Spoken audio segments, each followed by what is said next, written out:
Hi everyone, this video is to show you what you're going to be doing this week for Microsoft Outlook. So if I click on this week's folder, please note that all your assignments are due by the 22nd. You have a list of your objectives for the week, a short little video. This is a parody video of Blurred Lines called Word Crimes. I think it's a cute little video, but it gets across the point that whether we're writing blog posts or emails or Blackboard messages to each other or to instructors or to employers, grammar, punctuation, spelling, all that stuff really, really matters. The next thing that you'll see is just a short little video that kind of introduces Outlook, the personal version of Outlook. And then you have here the presentation for Outlook Unit B. Unit A should kind of be a little bit of a review. So look through Unit A, see if there's stuff that you need to review, but then make sure to read Unit B very, very carefully. There is Outlook training available for you on SAM. That is not required, but it's there as a resource for you. And then you're going to complete part of the Outlook 2013 Essentials course in the IT Academy. If you want to complete modules 1, 2, and 8, you are more than welcome to, but I'm more concerned with modules 3 through 7. And then the assignments that you will submit to me are Outlook Unit A, Independent Challenge 1, Outlook Unit B, Independent Challenge 2, and then you have an Outlook quiz. I want to point out here that for these independent challenges, there are videos beneath the directions. If you watch the videos, it's actually me doing the assignment. So, you can watch it and pause, and it should take you pretty much step by step through how to do each of those assignments. What I want to show you for just a second is that there are different versions of Outlook, just like there are all kinds of different email services. So we use Outlook here at the college. For your personal email, you might use Gmail or Yahoo or any of those things.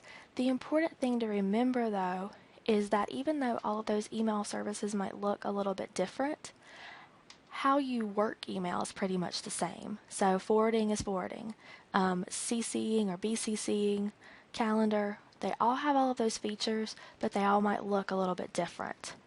In the book, the videos and the screenshots that you see are going to be using the client version of Outlook. So if you have a job now, or once you get out into the workforce, lots and lots and lots of businesses use the client version of Outlook. It's more powerful than the webmail version that you use as students.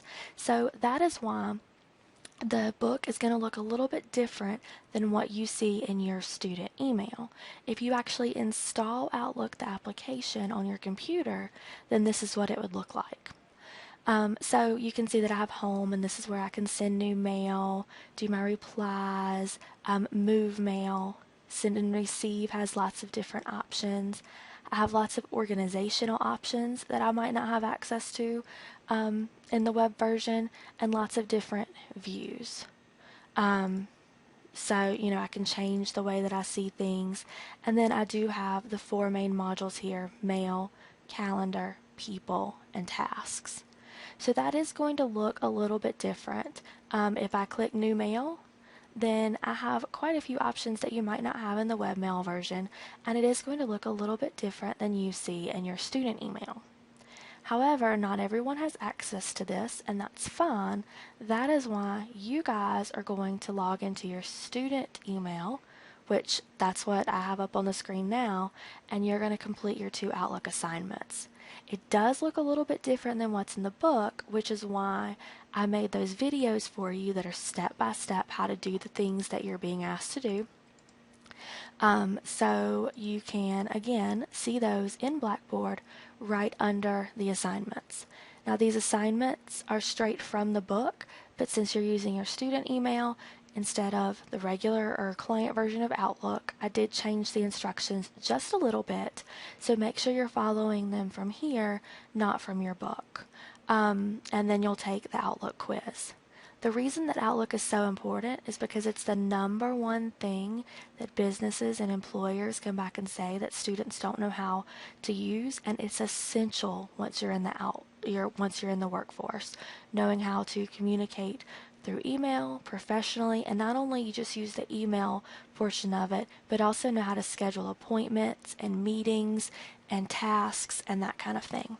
So have fun learning about Outlook this week and let me know as you have questions.